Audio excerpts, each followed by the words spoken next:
Hello, everybody. Thank you for anybody who is joining us live. I was just going to come in and say that we will be joined by Ritika in just a short moment. So I think she's here. Hey, Ritika, how are you? Good. How are you? I am doing well. It's awesome to have you on the Beyond Grad Show. I'm excited to ask you amazing questions about your amazing journey. So I should say questions about your amazing journey, not amazing questions. That judgment will leave to later. But it is great having you here. I want Same you to here. introduce yourself to everybody joining us live. Whoever is joining us live, we would love to have this as a conversation. So please put in where you are from, where you're joining us from today. So if you're on YouTube, you can add that in the YouTube comments. If you're on LinkedIn, do that on the LinkedIn comments. Ritika, thank you for joining us. If you can give us a short introduction, that would be great. Perfect. No, for sure. Thank you for having me here as well. I'm super excited to kind of see how things go. I think I've always been awe of everything you're doing. So I think happy to be here and be a part of it. Hi everyone. My name's Ritika. I'll just give a quick download in terms of where my journey began, where things are at right now, and where the hope is to move towards. So I'm originally from India, specifically Pune in India. I moved to Canada about like I would say it's been almost like eight and a half years now, so a very long time. Came in with the idea of wanting to be a doctor because we all as South Asian kids know that it's usually three routes for you, and I decided, you know what, I want to help people, and I guess that meant become a doctor.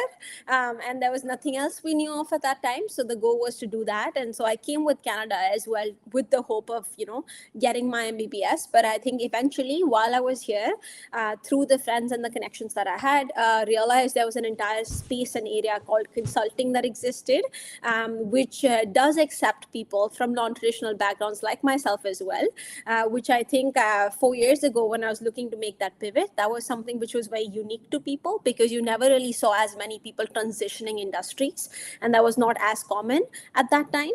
So I remember that being a big thing, which ultimately was something I was able to use to my advantage, you could say, in a way, in the longer term, and land multiple opportunities then in consulting corporations. Once I got into consulting or in my journey, had a lot of first-hand experiences about what are the challenges on the ground, especially as someone who is an immigrant, and even noticed through the different part-time jobs where I met so many more other immigrants who were working, like, who had 5 6 years of work experience from back home, but were still struggling to kind of get back into the workforce. That led me down this entire drain or rabbit hole, you could say, of trying to figure out why these challenges existed, which led me over time to have about more than 10,000 plus coffee chats just trying to understand the issue at hand, eventually leading me to start my own organization, which is Redefined, which is now a community of 50,000 people across Canada and hopefully now the US as well, where we're just looking to help them bridge the gap between where they are to where they want to get to.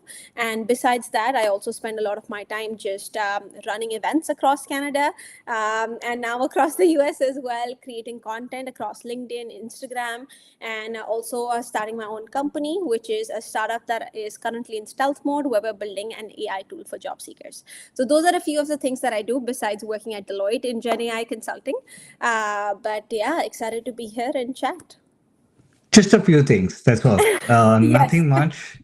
Just a few things. I mean, I felt like I needed a drink of water just hearing the amount of things that you have done, and that is very cool. And we will touch upon a lot of those things today.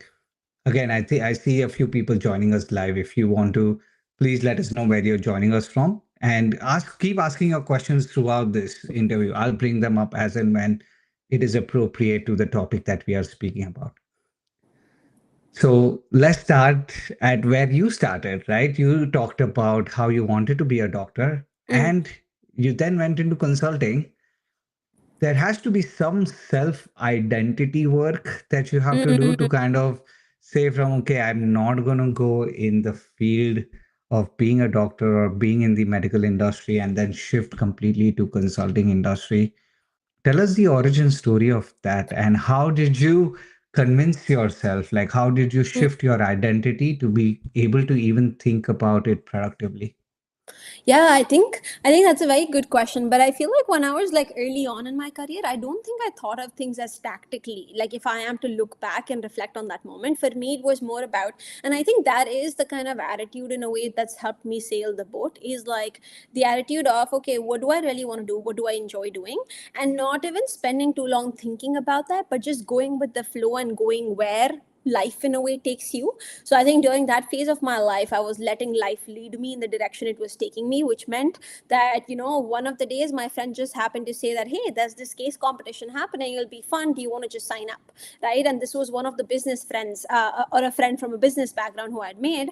Most of my friends actually over time happened to be people who were out of my degree I was doing at that time, and they came from different backgrounds, which also kind of widened the scope for me and gave me more perspectives of what's possible and how transitions are possible and can happen.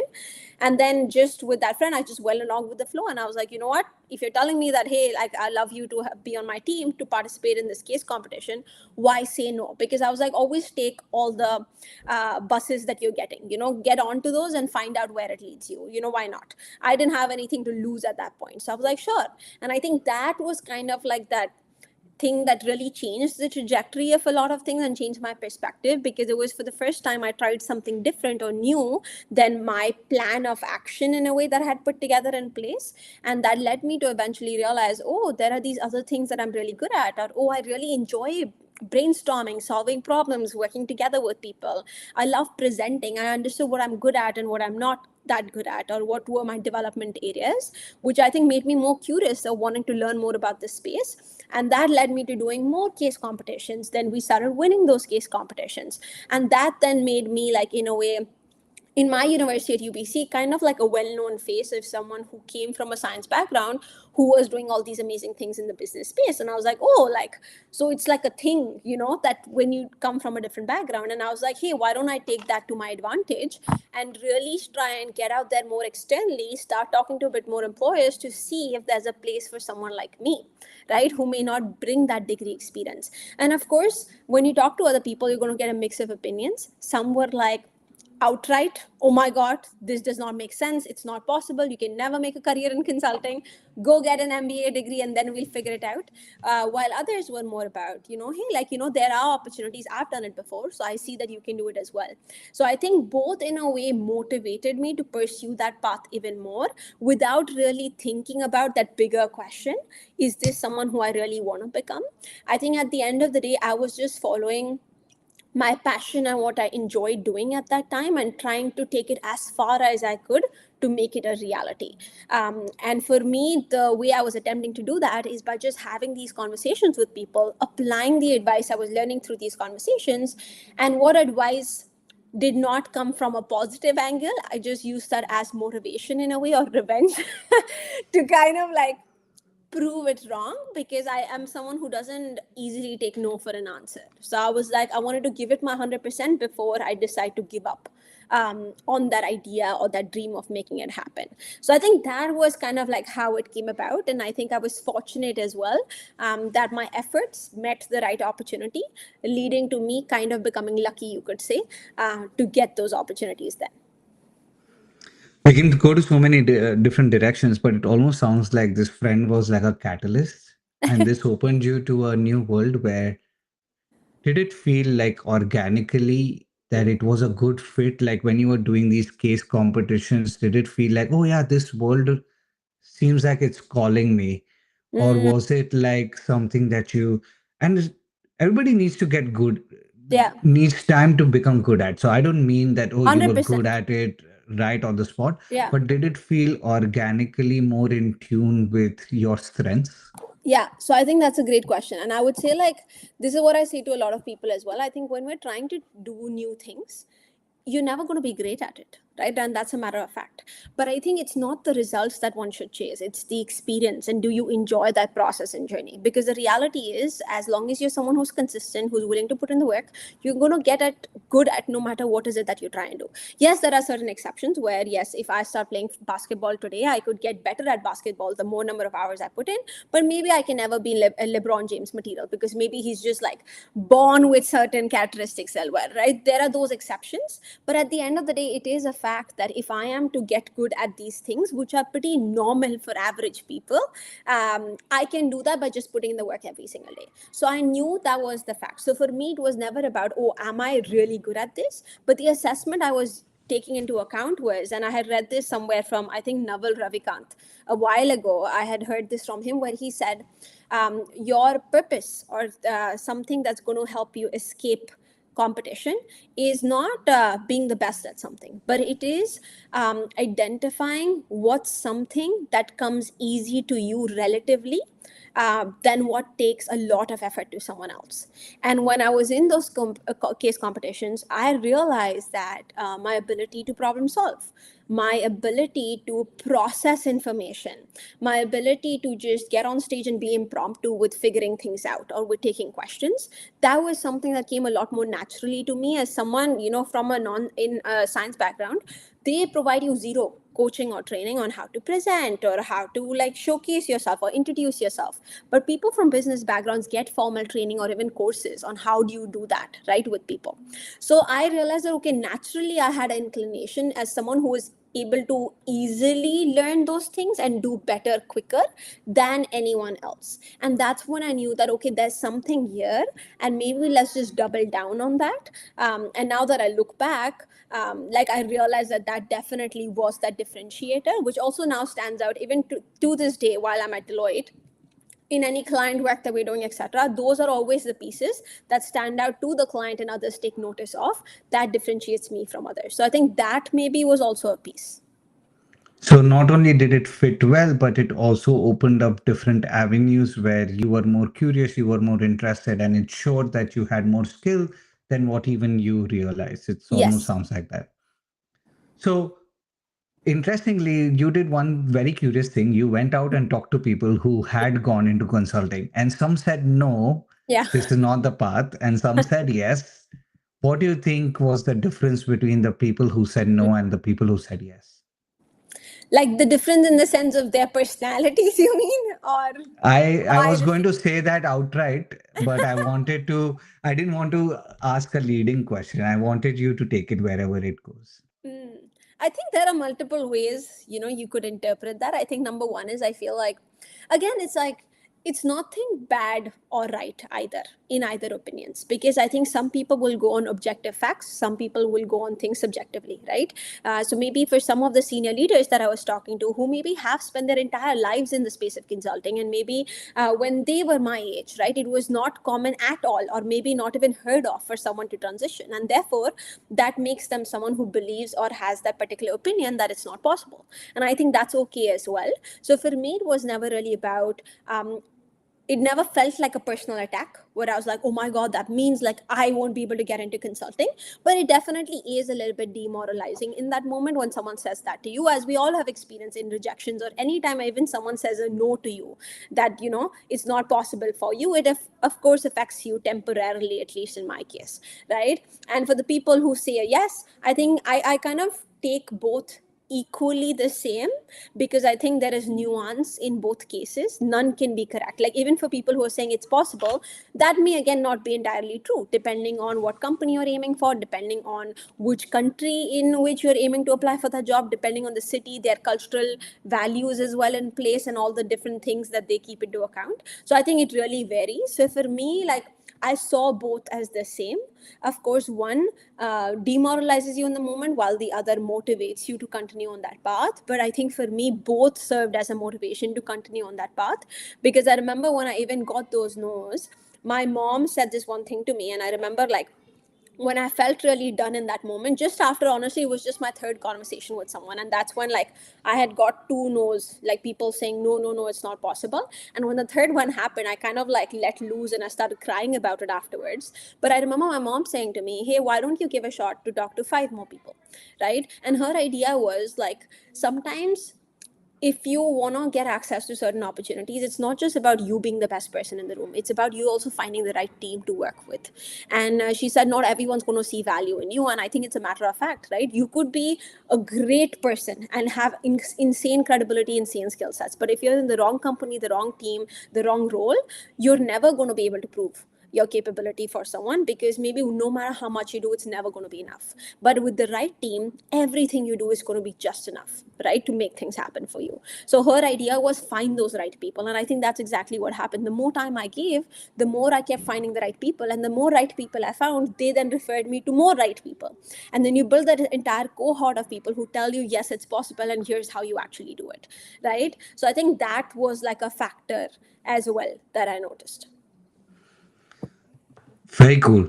I mean, you were planning to quit, right, at the end of Yeah. three calls, but you went for five calls more, and kind of opened a whole new world for you. Yeah. And I think that is true. Like you say, something which is so true is that sometimes you need to fit with the people, fit with the organization, fit with the team. You don't really know which door number that is. Yeah. Every company has multiple doors, and there are multiple companies out there. So there are many doors that you can knock on. In the past, how have you decided whether to persevere or change direction or quit, for that Mm. matter? Do you have any system for that? I know it's an esoteric question and an esoteric thing to have look at objectively, but something in the past that can you can share. Yeah, I feel like even now, like I think it's of course very difficult, I think, to make those decisions. And I think a part of it is it has to come a bit internal and external combined. That means, like, I think people who are really close to you, who understand you really well, this could be a very close mentor who has seen your journey over the last few years. This could be a best friend that you have. This could be like family as well that you have, a sibling, etc., a partner. I think they might also be good people to gut check things with, because they can always tell you, and it may sound weird when I say this, but they can tell you when there's a change in your energy when you're working on certain things. Like I can tell when my friend is passionate, excited, and is enjoying themselves, even though it's really hard at something, versus when they may be making great money, versus but they feel stagnant, versus they feel like bored. You can always tell when someone's like showing up differently. And I think the way our work is kind of reflects into our personal life as well at times, in terms of how we start showing up, how we start acting. Are we more agitated? Are we more sad generally? Are we more excited about things? Is our perspective more happy? Like I think that, I feel like, is an area that I like to do a gut check with as well generally. And I think the other one is, the biggest one is yourself. I think just constantly, like I think what's helped me over the years is reflecting a lot every single day on, like, okay, today with all the things that I did, what did I really enjoy? What did I not? Right? Did I enjoy this because it's something I think people enjoy? And is it because I think it's something that helps me look better in front of other people? Or did I truly enjoy the work that I did? Right? Like, let's say, even if it comes to like getting a job at like a different company, I had got job offers from some other bigger companies as well, or even higher paychecks. But then I asked myself the question, okay, do I want to go at this company because I'll feel great saying, hey, I have a very high six-figure salary? Or or would I like, or would I rather stick with a company paying me less, but because I'm aligned to their values? What really matters to me more than what I think matters to me, because it matters to other people? So I think that thing is something I assess a lot for myself to even make decisions. And that's why I'd also chosen Deloitte, like, even though its salary is a lot lower on average than other firms, is because I'm very aligned to the values and the flexibility it offers me to even run other things outside of my work, right? The businesses I run today, the content creation that I do on the side, the consulting that I do on the side, all is possible because I work with a corporation that actually allows for it, and I'm able to be vocal about those things. Otherwise, other companies would have shut it down long before, right? So I think it's also coming down to like identifying your priorities constantly, and then leveraging that as your own personal checklist or criteria list, for what criteria should that opportunity or that decision check mark, is something I like to do.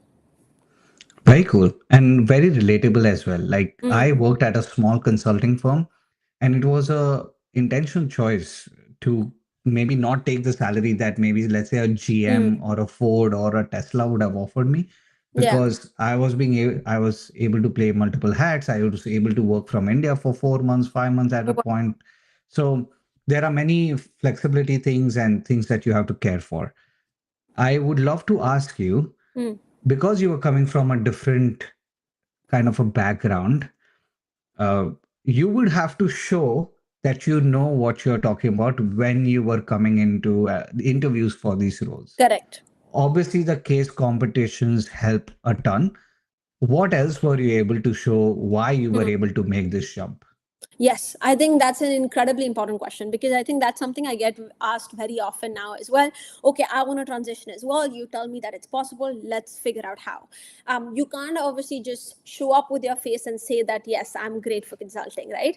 I think when I was having a lot of those conversations, and which is why I always recommend to people not just network, but have conversations, build your database or your repository of information. And you can do that primarily by having these conversations, doing your research online as well, so that you gather all the data points and then figure out from all of this that you've understood what's the best course of action for you. So from all the data I gathered, I had understood there are three main things anyone's looking for if you're looking to get an opportunity. Now, this could be a job, this could be you starting your own company, but these are things people look for in a way as a proof of concept, that you're someone who can do what you say you can do. And the three things are purpose, credibility, and visibility. Those three things stood out. Purpose meaning your why should be very clear on why that company, why that role, why consulting, right? Why you for consulting, like all those whys for everything. Second is your credibility, which is your experiences, right? Can you actually do the work you say you can do? As simple as that. So give me examples. So even if someone may not have formal corporate experience, which was in my case, do you have any other experience, whether it is through case competitions, whether it's through volunteering or any other freelance gigs that you did, let's say, right? Whether it's paid, unpaid, that can tell us that you can do all the skills that consulting is looking for, and you have been able to create outcomes and impact for the organizations you've worked with, leveraging those skill sets, helping them go from point A to point B. Now, even if that experience may not be in the exact same context as a consulting context, that's okay. As long as the skill is there, because transferability is a big asset as well.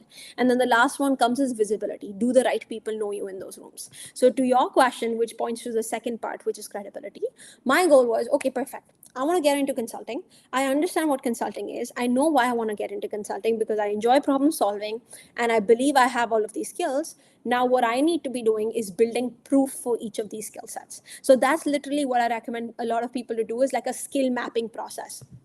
Like write down all the skill sets that that potential job is looking for, that you want to get into, or that potential industry. For each of the skills, try and think, okay, from any of my current experiences, is there any example or instance I can think of that can act as proof for any of these? So I made a note of those, and that still left quite a few blank, right? So my goal was, okay, that means these five skills, I need to gather evidence that I can do these things. Perfect. I was like, okay, what am I good at right now? Some of them were like around like effective communication, leadership of teams and projects. Some of it was around problem solving more with real time clients. So I was like, okay, perfect. I then went out on LinkedIn. I started just researching a bunch of startup names or NGOs in the area or in Toronto, in Canada largely. And I started reaching out to them, whether it was through cold emails, through DMs on LinkedIn, or through like calls as well to certain local businesses here. And I just reached out saying, hey, my name's Ritika. I'm currently a student in university doing this XYZ. I'm a Gen Z. I'm great at marketing. I see that you have a website. I started with what I thought was a very low stake thing for me, which was marketing, because I was like, yeah, I can figure that out. I know basic stuff. And I was like, oh, some of these businesses don't have websites. Maybe I can be the one helping them build websites, or they don't have an Instagram account. Maybe I help them start that. So I started reaching out, ended up closing some of them as clients, initially working unpaid with most of them just for like a month. And I told them, if I do good work in a month, then we can turn it to a paid opportunity if that works for you. And if they aligned on it, then we went forward. And then I started with, I think, 4 internships at that time like that, which were all unpaid. And from the time I was said a no by those people to the time I got a job, actually, or like job in 4 consulting firms, there was a 4-month gap. So in those 4 months, these are all the things that I had done. I had done those 4 internships, out of which almost 3 of them had turned into paid opportunities just within 2 weeks of me working with them, because I did such good work.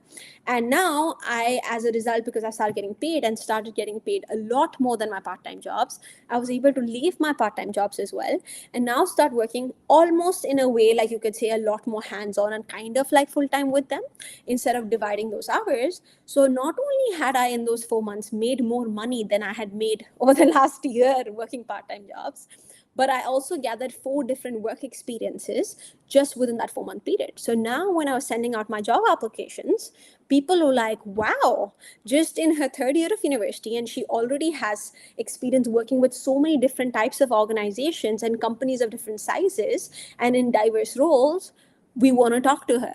And I think that's where that combined with me sharing those impacts on LinkedIn kind of acted as that powerful force for them to then be like, we have to have her on board. So that was the main thing. I mean, mic drop in the sense that I love that framework, first of all, which is purpose, credibility, and visibility. You need some kind of a synonym for purpose, which ends with ability of some kind. That will be even more awesome if you can figure out a Oh, way to do yes. that. I was That's thinking about it. Nothing came directly. I mean, there was one, but it didn't fit well. like you're thinking But instead of purpose, if we call it something else. yeah. Oh, That's just how my brain works. yeah. That's just how my brain works. That if it could end with ability, it would be awesome. Like just from Yeah. a naming perspective. You Anyways, know what? I'm going to make a note of that. that is besides the point. I think what the point is that you were able to show proof of concept. Mm. They doubt or the trust factor just went really high. The doubt went Yeah. really low, trust went really high.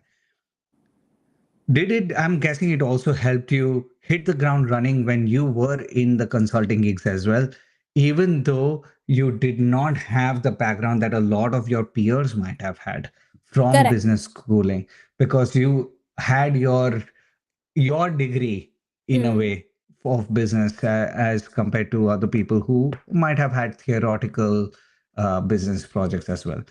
Rather than digging into that particular aspect really deep, I'm curious about something which is a little Mm. personal.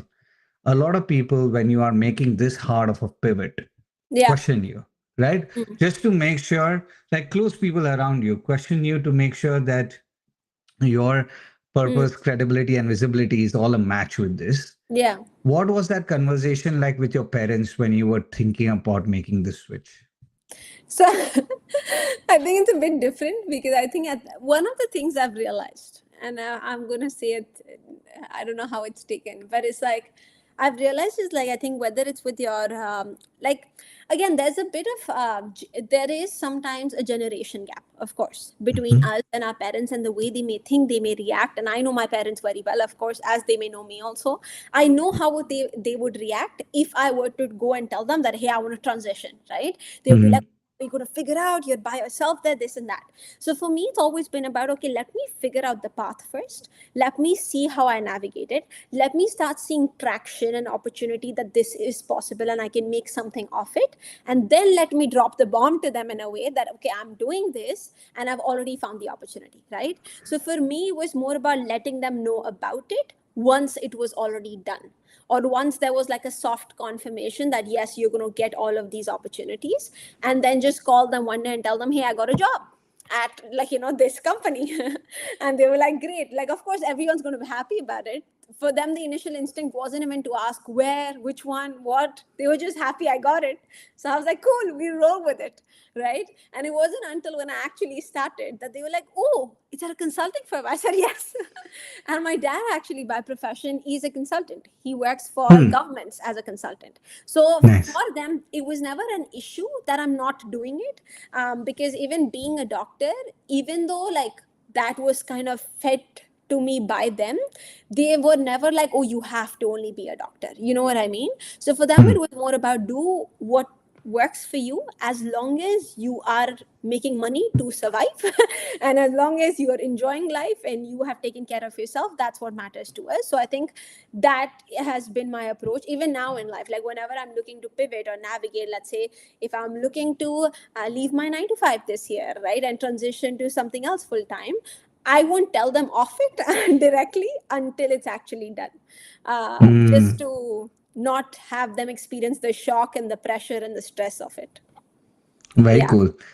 Very stark difference than what I did as well. But you know Did you what? tell them upfront? Like at least, yeah, my parents have been probably the coolest parents that any Oh, kid could nice. have, like growing up. So they are actually a sounding board. So I tell them before I make decisions because they become a sounding board. But I think fair Correct. enough to your approach as well, because you need to know what your main stakeholders in the Mm. family are and how to kind of navigate that situation as well. Shows the sign of a good leader, right? You have to figure out all the people in this equation. It I almost hope. sounds like you go ahead. No, no, I was also going to say, I think it's also a little bit because I feel like because you love them so much and because your parents, your siblings, and your close friends are so close to you, that sometimes I feel like their perspectives can sway you without them also intending to do that. And I've noticed Mhm. that in the past. Like if your parents tell you something, even if you choose not to do it, it's always going to be at the back of your mind, oh, may, but what if that decision is actually correct? And I think that Mhm. was something I had to unlearn a little bit is like, I was like, of course, initially in my journey, it helped me a lot to ask other people for advice. But I feel like over time, you start realizing there's a line you need to draw sometimes on it because not every piece of advice you get is actually for you. And not every Mhm. piece of advice is right for you either, right? Because people are sharing it from their own background. And I think what it does is because already because of social media, there's so many opinions at us. Now, when you're having more and more opinions come through, your mind has a very difficult time differentiating what's coming from whom, what's more important versus what's not. And it all starts lingering. And what I've realized is not just with myself, with so many more people, and there's studies around this as well, that that's leading to this entire generation becoming a generation that's sometimes becoming more confused actually of what they want to do just because of so much source of information coming at them, right? So for me, this is in a way I've realized is my attempt to, you can say, cut out the noise which I know impacts me the most and try to make decisions first and truly understand, do I really want to do this, and then communicate it, because then I know I am like established in my opinion and my decision that I'm going to do it, and I'm not going to get swayed by whatever anyone tells me, right? So I don't know, that's been like my attempt at it. That's a great point. The great point about being swayed by discussions, even if they don't mean you to sway that way. Exactly. And it sounds like you almost looked at this as a case competition. Okay, this is the case in front of me. How do I crack this case? Exactly, we all are a case for each other, right? And I Yeah. think that's what we need to do sometimes is like we need to, in a way, or like I almost think of it this way, is like get out of our bodies, right? See ourselves from like this third person perspective, watch our lives as a movie. And I think Stephen Bartlett in his podcast, I'm like obsessed with watching podcasts and everything, so that's why I bring these examples. But I remember in one of his podcasts with Chris Williams, if I'm not wrong, he was talking about this idea of watching yourself like as if you were a movie, and then constantly asking yourself multiple questions. And there's this one question he mentions which blew my mind.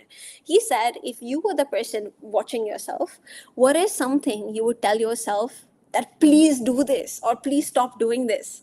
And I'm sure whenever we say it, we all have things that come to our mind on what we would want to tell ourselves to stop doing or to start doing. But despite knowing that, we still don't do it, or we still continue to do some of those things, which is insane to think about. Like, we know it, we have the logic, we already know. So even when it happens, and I know you coach a lot of students as well, or professionals who are looking for jobs, like that's what I mean. I feel like sometimes what people want is not the right advice, because I think most of the times they have the advice, they already know what exactly they need to be doing in those moments. It's just, I think, procrastination, that discipline, that motivation piece, a combination of those factors that people are trying to navigate, and getting support in doing that is essentially where a lot of us come into play. It's not helping them know what to do, it's actually just being with them and holding them accountable to actually do what they know they need to be doing. So quite interesting. Yeah, it is basically the difference between subjectivity and objectivity. You Mm. are always objective about other people, you are always Yes, subjective that's true. about yourself. So, this whole movie analogy that you mentioned Yeah. is basically trying to make you be more objective about Mm. yourself. Correct. When you said that, I think I and anybody who's listening could have imagined, okay, yeah, that one thing I am doing, definitely I would stop Yeah. doing if it was I was more objective about myself.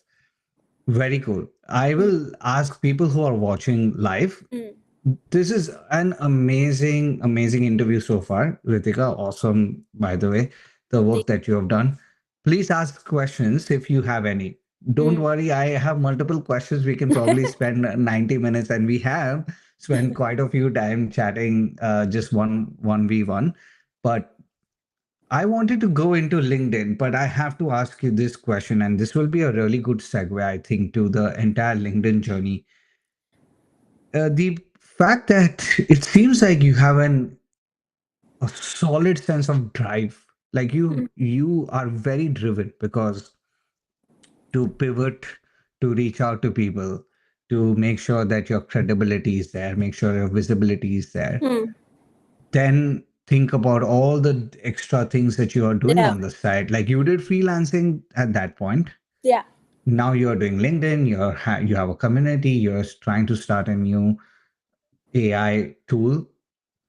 Where does that drive come from, you think? Mm. I By think the way, that people don't know that you run in cold as well, which in itself is a lot of drive that I don't know where it comes from. But yeah, where does that drive come from, Ritika?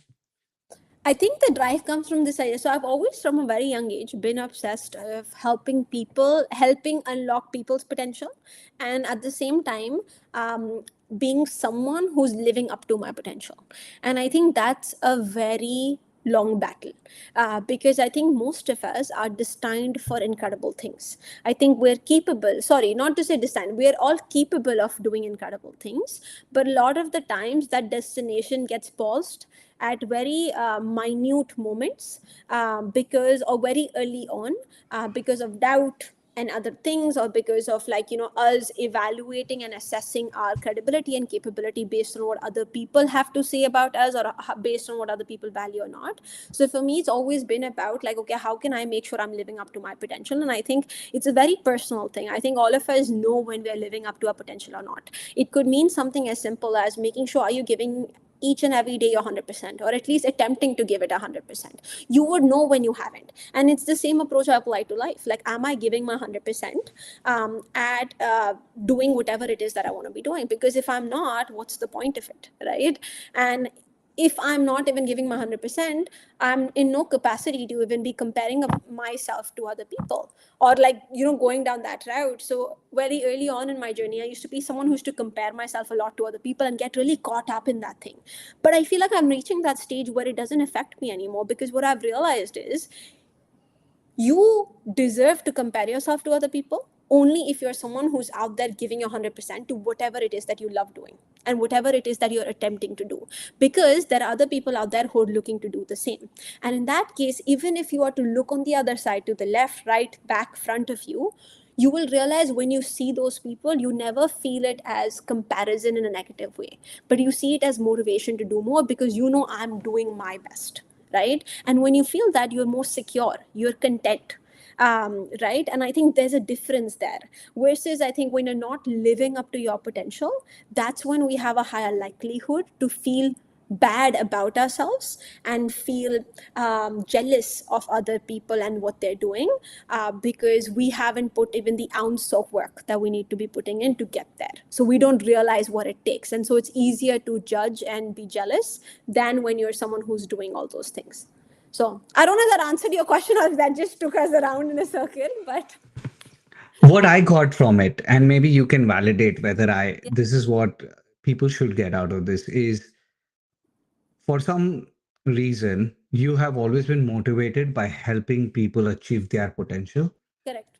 and to make sure that you can look at yourself in the mirror and say that, yes, I am living to my full potential, hence I'm living by example, and hopefully that spreads to other people. That's what I got from that. Yes, I think that that's a great summary as well. Yes, because Okay. it's like, you can't preach something you're not, right? And Hmm. I'm like, oh, if I am telling other people to live up to your potential, I need to be someone who's attempting to do that for myself, right? And show them the work in progress that I am, and encourage them to be that work in progress as well. And it's okay if we get stuck there.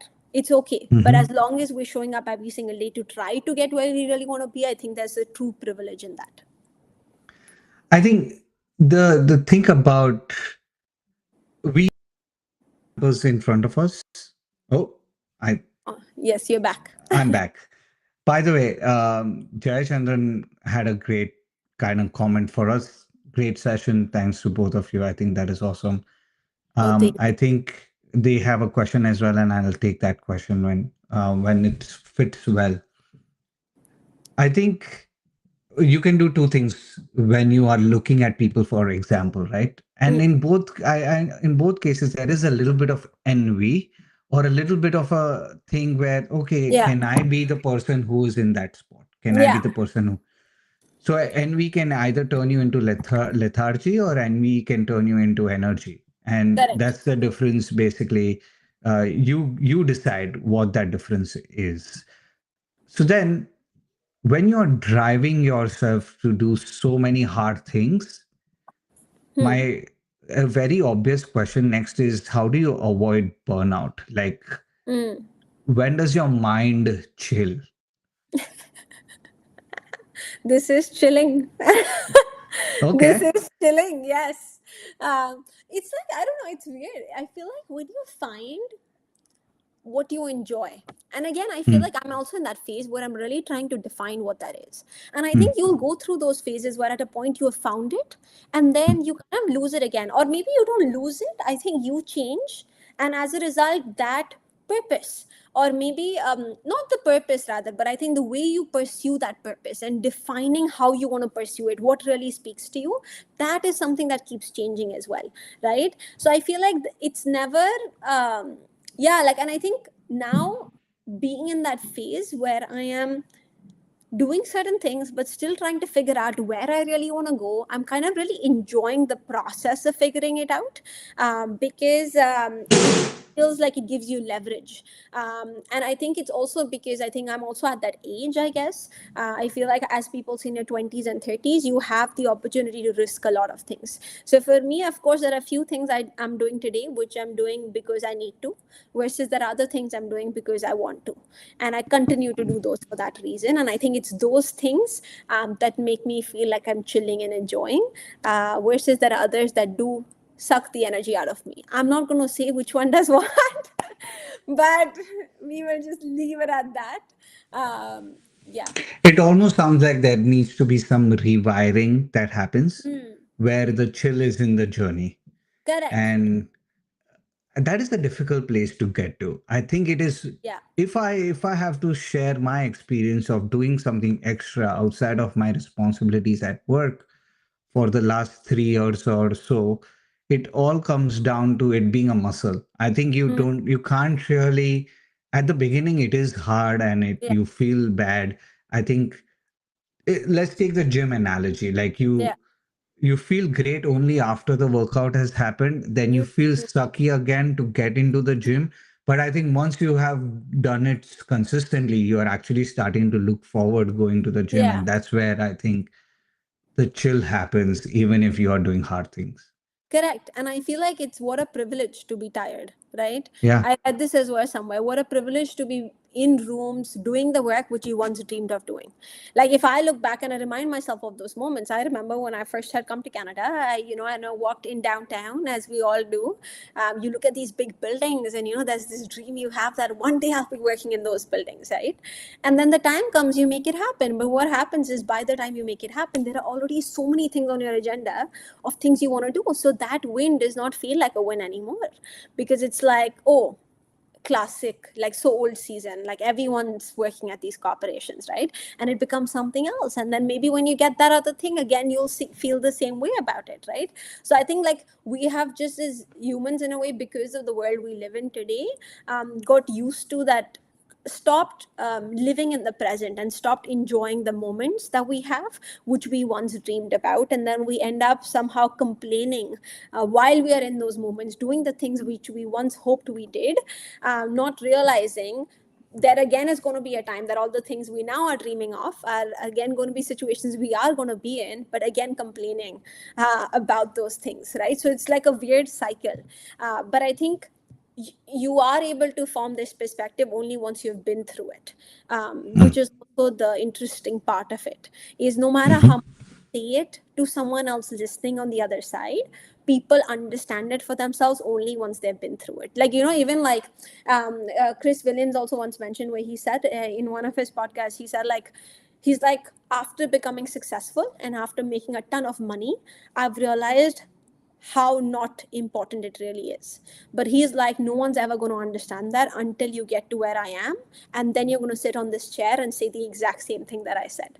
And he's like, you'll understand it only then. So I feel like it's one of those things that you get it only once you've been through it. And you want to understand it for yourself as well. I mean, there's Yeah. nothing wrong in that. There's nothing wrong in just assuming that somebody who is at reached that point and knows that, okay, that doesn't solve all the problems. Yeah. Sometimes I feel like, okay, let me get to that point, then Mm, let me say the same things. I don't mind, but I at least want to get to that point. yeah. Where does all of this fit into LinkedIn? And before you answer, Jayachandran has been asking a couple questions. Jayachandran, if you can make that question more compact and more specific, Mm, that will help me ask that question to Ritika. But Ritika, where does LinkedIn, when did LinkedIn fit in mm, when it comes to, okay, now I'm working in this big building, everybody else is working in this big building, here's what I yeah. want to do next. When did that happen? First year into Deloitte, before that? Curious to know. So I think that happened when I was in my second year of university. So that was before getting into Deloitte for sure. Oh, wow. Okay. I think, yeah, like, people would often think that, oh, I would go on LinkedIn once I've got the job and things are figured out. No, I went onto LinkedIn when I was on the ugly side of things.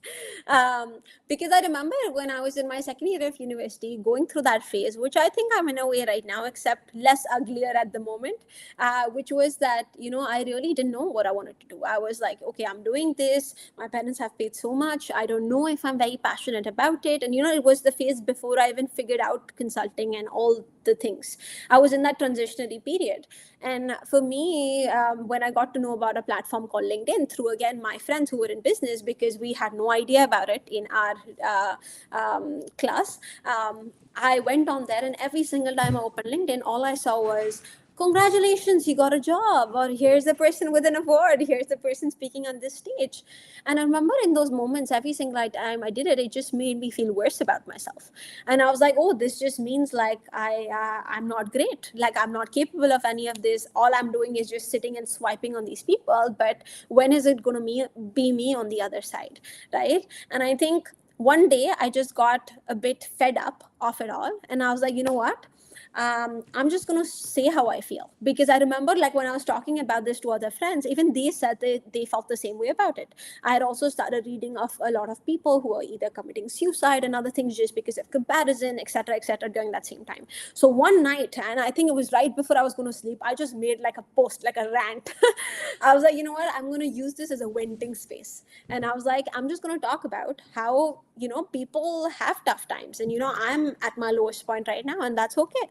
So if you're anyone who's at that point as well, that was kind of the messaging initially going out. And then I woke up to that post going really viral.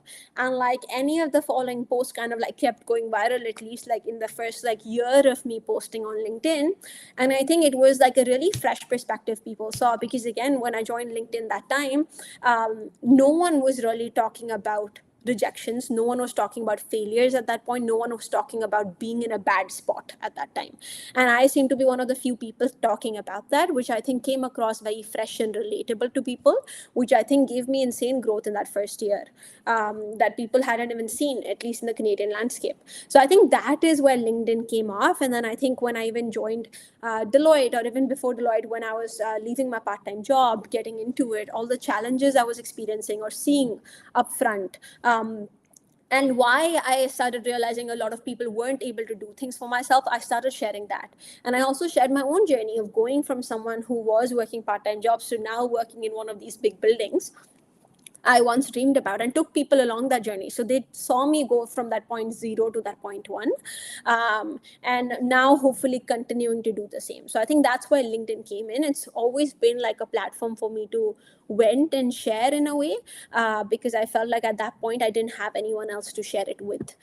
So I said, why not share it with others out there? And I think that's where the community started building. Hmm. This is 10 years back, I'm assuming. No, no, no. You came to Canada, I think you said 8 years back. So this is six Yes. years, 6 years back, I think. This, so I started, I would say, LinkedIn in my third year. So yes, I would say like 5 years back. 5 years back, the land. landscape on LinkedIn was completely different. It Yeah. was way different than what you see now. So, did you have the foresight of this platform getting bigger? No. I Zero. kind of thought that I knew that answer. Then why did you choose this platform in particular and not the others that were more popular? Yeah, I feel like it's because I was never like on Instagram as much that time. I think and LinkedIn was a new platform. I had been like told off by people that this is like the best platform if you want to get a job, get this and that. And I think I just got tired of just seeing a certain type of opinion. I'm someone who loves sharing what I think, especially given the space to do so. And as I mentioned at that time, because I was far away from home and family, I think at that time I did not even have a lot of friends when I was in university. So I always felt like I didn't have a lot of people to talk to about how I was feeling or how I was thinking. And that seemed to be the best place to share about it. And I had zero expectations of anything working out in any direction. For me, it was just like me making a point, right, and sharing what's real, because no one felt like they were doing the same. So I think that's what kind of like got me started, because it's something I did not see happen. If a lot of people were doing it, maybe I wouldn't have, but I think that was what led me to get started. Interesting. Now, before I ask further questions, I wanted to make sure I take a pause and ask how much time do you have available? And if you have a hard stop at the 1 hour mark, so be it, I'll choose my questions accordingly. But if you Okay. don't, and we have 10, 15 more minutes, then I will. We can take 10 more minutes. Okay, cool. Perfect. Really helpful. One of the don't, one of the big reasons people don't create, I'm back. Okay. Yes.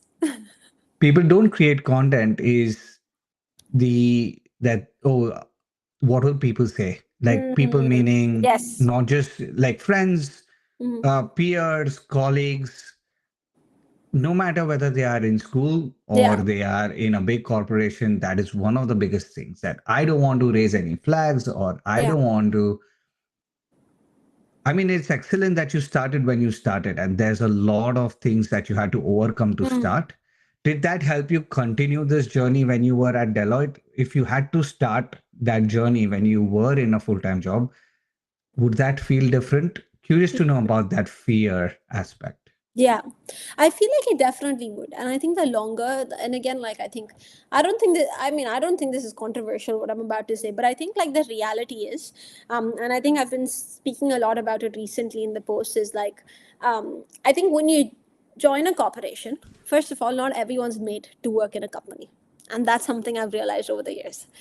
You learn what kind of environments you thrive in versus what kind of environments you don't, right? And I've realized, let's say it's not like a thing for me. 3 years down the line, I've realized, right? And I think, and the reason I say that is because it does come with its structural barriers of how you continue to show up. And if you're someone who chooses to keep showing up as you do, it does come with certain repercussions for yourself, right? Whether it could be within opportunities in the company, whether it could be in terms of judgments you may get from other people, both direct and subtle, whether it's even your placement on the type of opportunities. All of that can be dictated by a lot of factors, because people will form a lot of opinions about you, because you have this identity outside of the firm, a lot bigger and larger than a lot of people in that firm itself. And this is the reality for a lot of corporate folks, where most corporate professionals don't even, like, some of them don't even have LinkedIn, or if they do, it's very stagnant LinkedIn. So very few actually build large LinkedIn brands for themselves.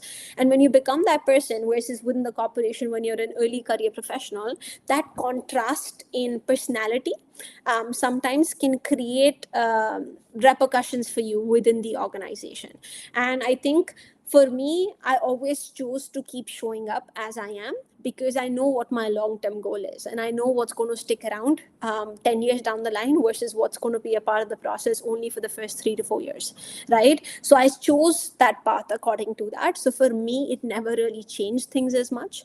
But now, if I was entering, let's say, the corporate workforce with the intention of staying in the corporate workforce, I think the type of content I would be creating would be a lot more different. it would be a lot more centered around the company itself. It would be a lot more centered around the clients that I'm working with, the work that I'm doing. Like right now, a lot of my content is actually completely different from that. I never even mention about my company, and that's why a lot of people don't think I'm a part of Deloitte anymore. Or they think I'm not a part of Deloitte anymore because I don't post about it at all, and I don't even bring it up as a part of my identity as upfront, right? And I choose to do that deliberately.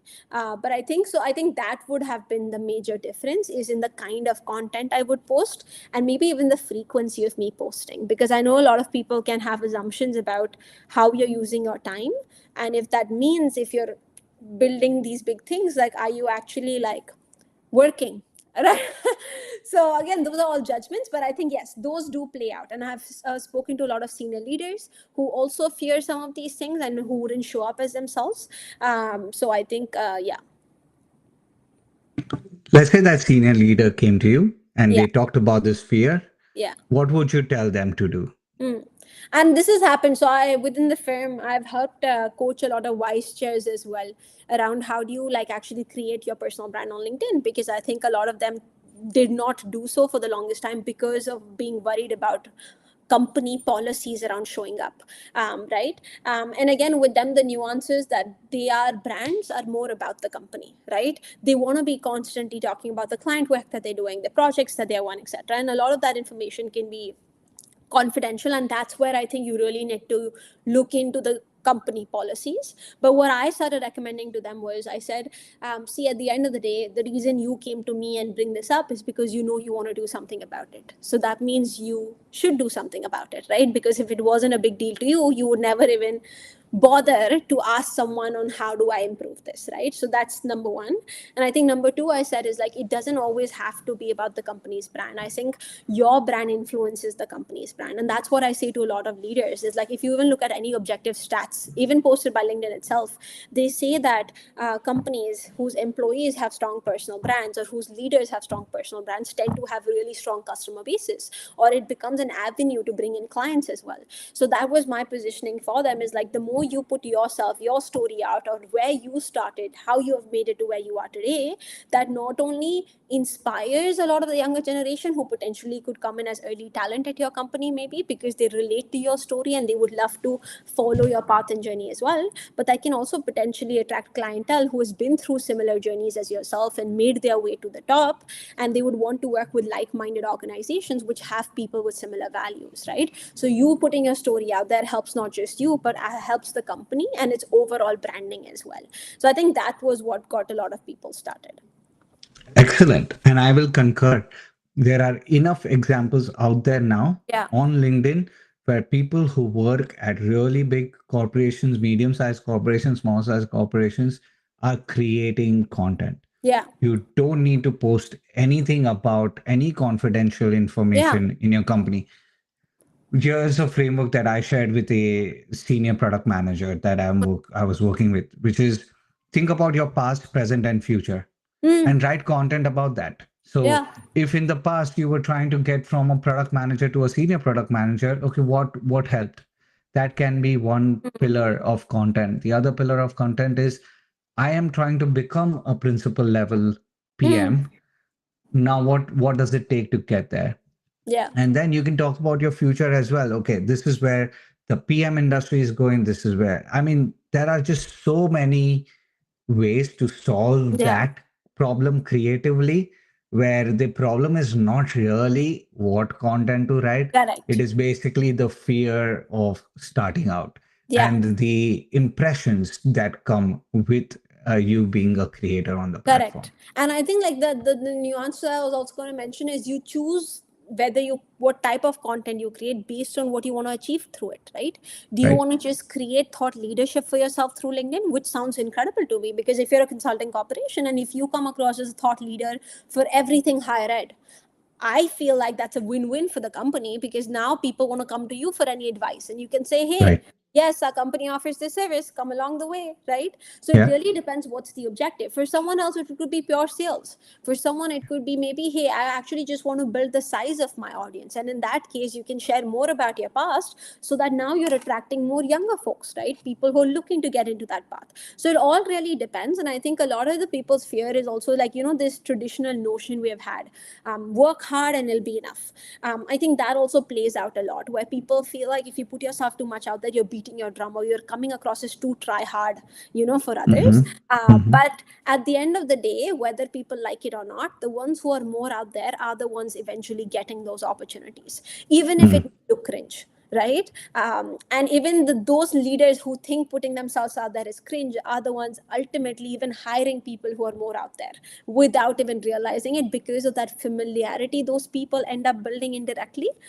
So I think it's like, if you choose not to do it, you are the one who is going to suffer. But if you join along, there's going to be no negatives to it, it's only positives. 100% agree. I'm glad you shared that. I think your LinkedIn journey, we can go to multiple places. I'll Yeah. end with asking you one more deeper question. We'll get a question that Jayachandran has asked us. And Okay. then finally, I'll have like a few rapid fire, just casual questions for people to Okay. know you a bit more than others. So, one quick question, one deeper question, and then we'll go from there. If you had to give an advice to somebody starting out their LinkedIn journey, what two pieces of advice would you give them? I think number one, get really clear on what you really want to build your brand about. Like, who are you? Who do you want to be known as? And what do you want to be known for? Number two is, once you have identified that, also get clear on what's the outcome or the ROI you want to be creating for yourself through this brand. Do you want people to be seeing you as a thought leader? Do you want people to get your services that you're offering? Do you want people to just see you as the go-to person they think about every time they think of marketing? Whatever that objective is, being very clear on that, because that's going to play out in the kind of content you create, the way you position the content, and also the kind of connection requests you send out, and the kind of connection requests you accept as well. So I think those two things. Awesome. Extremely clear, extremely tactical. Love that. Sure. Here's a interesting question. Um, and this has come up from in another question as well. And what I understand from this is like you want to do a bunch of different things. Mm. Where do you like? How do you choose your leverages and how do you draw a line as to okay, this is something you're saying no to right now, but this is something that you're Mm. saying yes to? Oh my God, such a commonly asked question is, and I say this to everyone, see, all of us want to be doing a lot of things, but I think everything follows a certain chronological order sometimes. One thing will always lead to the other. So let's say, as an example, I want to work in consulting. I want to start my own company. I want to be a real estate investor as well. I want to be someone who has my own, let's say, clothing business also. Or I want to be someone who also wants to travel the world, right? I can be technically doing all of these things. The only nuance is, early on when I'm starting out, I may not be able to do all of these things all at the same time and all to the same extent. That's the only difference. Over time, as let's say I get a job, I start making money. Once I make money, maybe I gather enough money to make an investment in one real estate property, right? Maybe when I have that real estate property, I can get another one. Now that I have a lot of money, I can now start traveling the world. And now that I'm traveling the world because I have enough money, I can also start investing in a business, right? So ultimately, down that 5 year, 10 year, 20 year, 25 year, whatever many years it is, I will be able to do all those 5 to 10 things I had once thought I wanted to do, or I had once hoped I would be doing. The only difference is, it will all happen one at a time, or maybe it could also be two at a time, depending on the current context you are in. So I would say, map out all the things you want to be doing, start with one that's closest to you or that makes sense at the stage you are at right now, and create opportunities while you're in it to get to the next one on your list. So I think if you follow that kind of a process, you ultimately will accomplish all those things you wanted to do, is just to what extent are you involved in each. Maybe over time, as you start making more money, or let's say as your one business goes really successful, or if you start creating content and that hits the ground, you can now leave that 9 to 5, and now maybe 80% of your energy is being spent in content, 20% is being spent on the business. Then maybe over time, if a business starts making more money, now maybe 70% of your energy is being spent there, 10% on traveling, and maybe the remaining 20% is being spent on traveling, is spent on traveling, while the other is on content. So all of that, I feel like, is something that can keep moving around. But that's how I approach things. Very cool. To paraphrase and summarize again, I think you are talking about look for dependencies within the things that you want to do. Like Hmm. you cannot do one before you do the other. So look at the dependencies and which one is the closest to you and stuff like that. And then have a long-term perspective. I think one key thing you mentioned that is to be patient when it comes to what you build and how much time does it take. So all the things you noted are all 6 years in the making. But you can Yeah. look back and say, okay, I did this one, two, three, four, five, six, but you might have done it year after year. Like you might have added that one after the other. Correct. And I think just the nuance there is like, I wanted to say be patient, because sometimes I remember when I was like younger, more younger, and Hmm. people said that it used to be a bit frustrating, because why be Yeah. patient, right? So I don't think you have to be patient, but you just have to realize is like, okay, if you want to be investing in real estate, that's not going to happen with zero investment. Either you make the money to get that investment, and for that maybe you get a job, start a business or whatever, or you get a loan from someone, and you could do it that way too. But just realizing, to your earlier point, that there are dependencies for everything you want to be doing, and then your goal should just become is to start fulfilling those dependencies one at a time. And whatever that can unlock for you, maybe it's stage 3 directly, great, so be it. But those other stages will have to be added one after the other, and that addition can happen within a span of just 5 years, with can happen even just within 1 year, depending on the pace at which you're moving and what you're able to unlock. Awesome. Hemang, I'm guessing that's their first name. Himangi. Hemangi. Oh yeah, that could be it as well. uh, my apologies.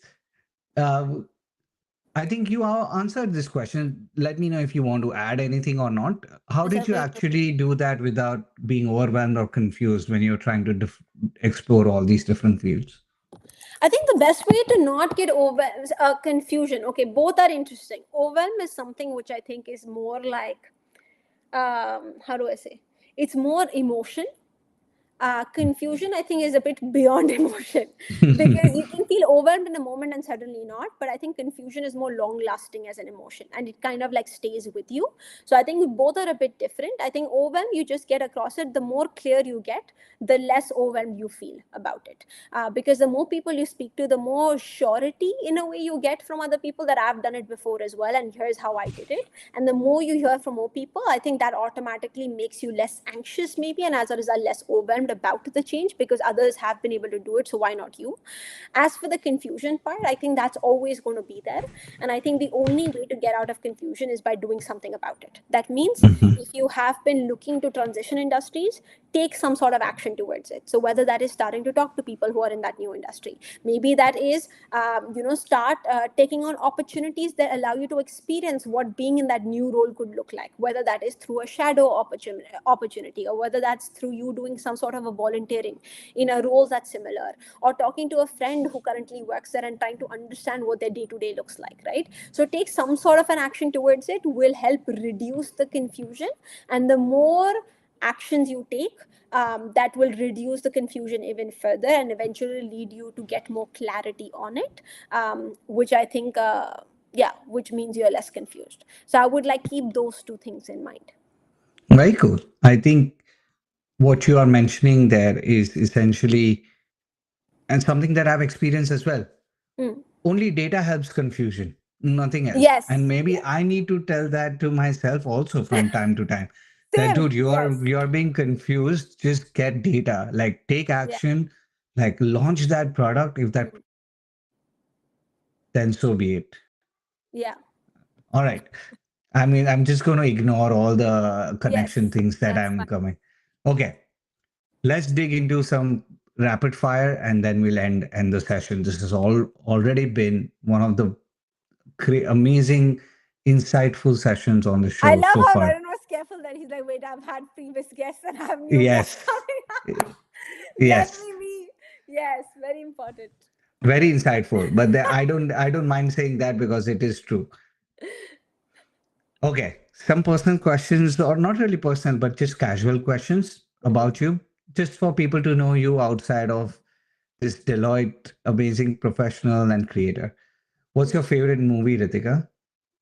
Okay, it's not Dhurandhar 2, if that's what everyone's thinking. I hope not. I haven't watched that film. I would say, actually, I really, okay, I'm not being able to think of it clearly, but I would say I really like Three Idiots. Ah, same. A beautiful So, movie. yeah, Favorite cuisine when you go out to eat? Italian. Okay, And I nice. love like a thin crust pizza, like, the really thin ones, wood fire, too good. Drive 3.5 hours. I love baking pizzas. We'll do something about it. Oh, you know what? Maybe we need to. Cool. Yes. Bucket list destination. This is the second last question. South Korea. Okay, interesting. And then finally, to whoever's been here and watching this episode, I want you to give them a challenge, something that they can do in less than 2 hours over this weekend. So, Less not a than two big hours push, over this weekend. just something to get started Mm. I'm on going the to topic that we have discussed today. Yes, I'm going to give them two things. I think number one, this is a challenge, okay, everyone. So you have to listen. So if you do this challenge, I want you to also create a LinkedIn post where you're going to tag myself, Varun, and share this podcast as well. And then we're going to spread the word like that, right? Okay. So Yep. that's first of all the context there. The two challenges are number one, I want you to take a notebook and I want you to sit down with yourself with like a lighted candle, a cozy blanket, whatever sets the vibe for you. And I want you to write down. Or really reflect on who do you really want to become, what's future you. I want you to define who future you is, and I just want you to spend that activity doing that, like just even if it's like 10 minutes honestly, but with no distractions at all, putting your phone on the side. I just want you to think about who do I want to be, like as future me, right? Like in terms of what do you do, what do you wear, what kind of food do you eat, what kind of people do you hang out with, what kind of a lifestyle do you have, what kind of a work do you do, right? Where are you at, where do you live, how much do you make, like all of those things I just want you to define. And then I think once you have done that, I want you to also define where you are at currently, like all the things, the same things you're doing in your future, what are you doing it right now. And I want you to do a gap analysis between the two. So that's number one as a challenge. Like that will very clearly help you know what are the things I need to do right now to get to be that person, because there'll be very stark contrast you'll notice in everything you write down, and a lot of those things are under your control, but you're just choosing not to do it. So that'll help you present that real picture. So that's number one. And number two is I want you to create one piece of content this coming week on LinkedIn. And if you have never posted on LinkedIn before, I want you to create an introduction post to the world about who you really are. So you sharing about how Varun had shared your past, present, and future. Who are you, where are you from, what are you currently doing, where do you want to get to, and what are you doing in the moment to get there, right? And that's it. And some sort of a call to action for people, whether it's to connect with you, whether it is to offer you an opportunity and to reach out to you at a certain email, to check out your portfolio, whatever that is. So those are the two challenges I want to give you guys, and both of those will take you under 2 hours to do combined. Awesome. Don't want to take too much of your time, Ritika. This was an awesome session, Yes, thank you. insightful session. I tried to do that again. Thank you so much for coming to the Beyond Grad Show, and Yeah. this was amazing. Yes, no, I love your setup as well, Varun. I have to say, I forgot to compliment it. I was like, oh my God, look at my dead ass setup. Yeah. Here, I was looking at Varun's setup. I'm like, no, no, no, I should have prepped for this before. No, but I need tips from you on how to set this up as well better. But no, it was really lovely being a part of this. I'm so excited that you have this show. I think it's sharing a lot of value with people. And for everyone who was a part of it and who joined us live, thank you so much for doing so. And if any of this was helpful, please do create a post on LinkedIn or on Instagram. We're there on both platforms. Feel free to tag us and let us know that it helped. And I look forward to connecting with all of you. Thank you so much. Thank you so much, everybody who joined.